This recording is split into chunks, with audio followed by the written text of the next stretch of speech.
International Silver Company presents The Silver Theater, starring Chester Morris and Glenda Farrell in The Man from Medicine Bow, directed by Conrad Nagel. Brought to you on behalf of two of the greatest names in silverware, International Sterling, world-famous solid silver, and 1847 Rogers Brothers, America's finest silver plate.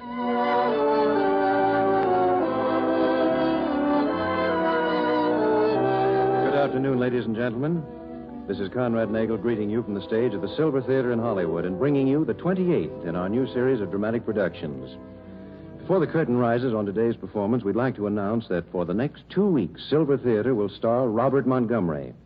And among the other brilliant personalities whose names grace our guest book for future dates are Joan Crawford, Douglas Fairbanks, Jr., and Helen Hayes.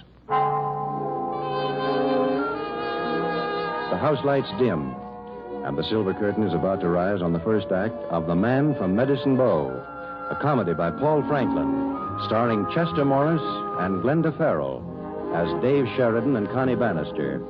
The scene, the Lazy Bee Ranch, one of the finest outfits in Wyoming. Dave Sheridan, young owner of Lazy Bee, is just riding up to the ranch house. Hello, Judge Ellsworth. Be right with you. All right, Dave. Where do you want us to put these yearlings, Dave? Back in the North Corral, Tegs. Whoa there, boy. I'm sorry to keep you waiting, Judge. Not at all, David. I suppose you know why I'm here. Well, sure, I got an idea. Yes. David, according to the terms of your father's will, of which my bank is the trustee, we are authorized to turn over to you today the proceeds of the entire estate. And whereas... Never mind the whereases. Where's the check? The check?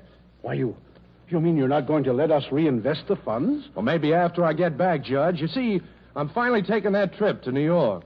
New York? Yes, but Dave, Now, don't you give me that, Judge. It was bad enough that Dad hated New York and fixed that will just to keep me from going there. But today, the provisions of that will have been carried out, so I'm on my own. Well, why should you go east? After all, the West's a mighty fine country, Dave. Oh, the West, yeah. Where men are men.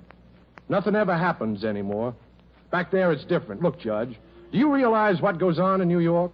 The kind of people that live there, the things they do? Well, I'll bet you don't even listen to Walter Winchell. Huh? Why, well, I I do. And what's more, I've read every story, every column written about Broadway for the last 10 years. Maybe I've never been out of Wyoming, but I know New York almost as well as Slapsy O'Connor himself. Slapsy O'Connor? Sure, the head of the poultry racket. You mean you've never heard of him, Judge? Why, don't you see, there's no use talking when it comes to Manhattan. We speak a different language. Well, perhaps we do, but the fact remains that you will have a good deal of money and you don't know anyone back there. Oh, don't worry about that either, Judge. There is one person in New York that even Dad admitted was a square shooter. Roomed with him at college. A banker named Bannister. And I always promised that if I did go east, I'd look him up. Well, I wish you'd reconsidered, David, but I suppose you won't. Oh, not a chance. I wired Mr. Bannister this morning, and as soon as he gives me the come on, I'm coming on.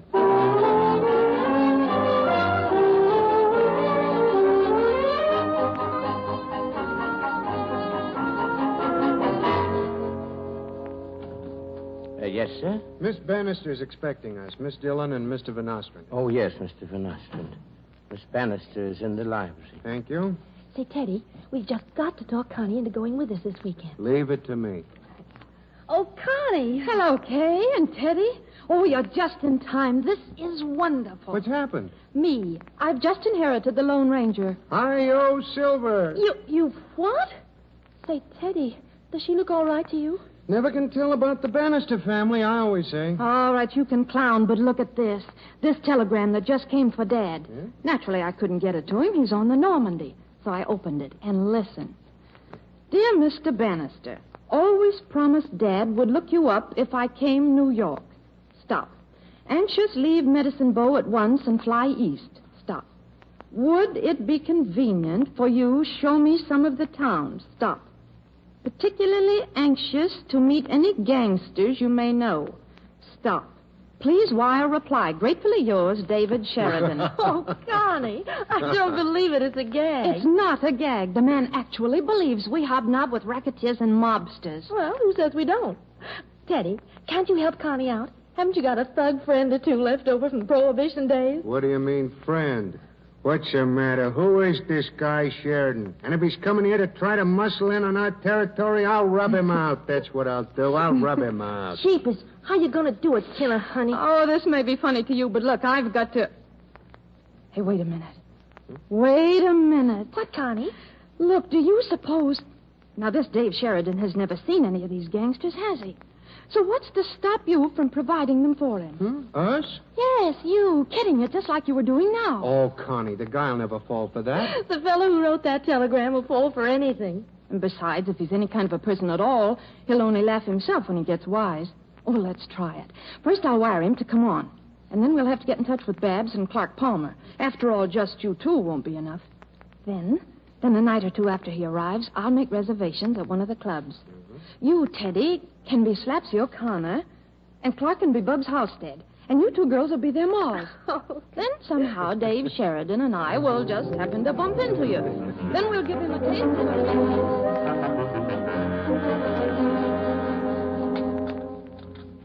You know, I still can't believe it. You know that, don't you, Mr. David Sheridan? Oh, you mean I should have worn chaps and carried 6-shooters? Well, hardly that.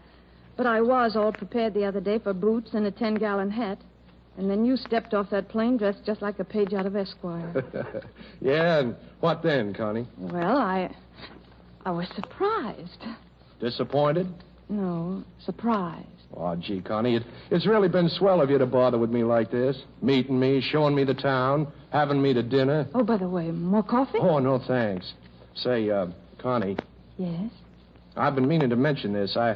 I'll bet you think I'm an awful hick.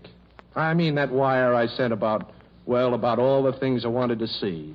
Gangsters and what have you. Well, I must admit, until I saw you, I did have a different picture. Well, I'd like to have you understand how I feel about that, Connie.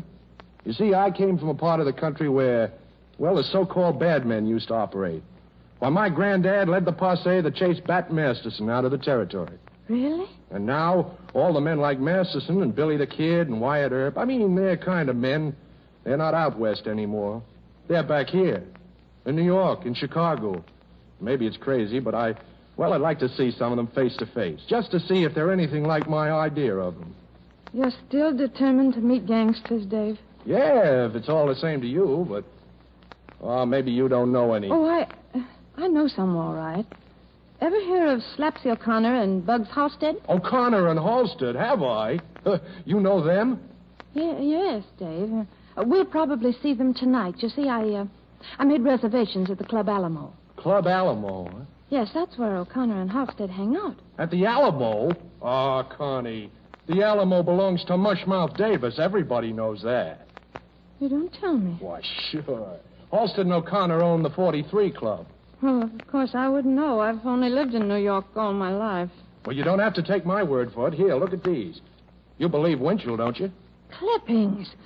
Why, your wallet's stuffed with them. Sure. I've been saving every word written about Broadway for the past 10 years.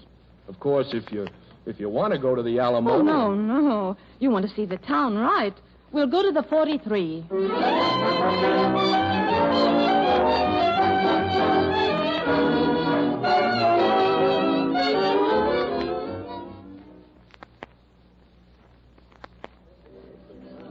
Connie.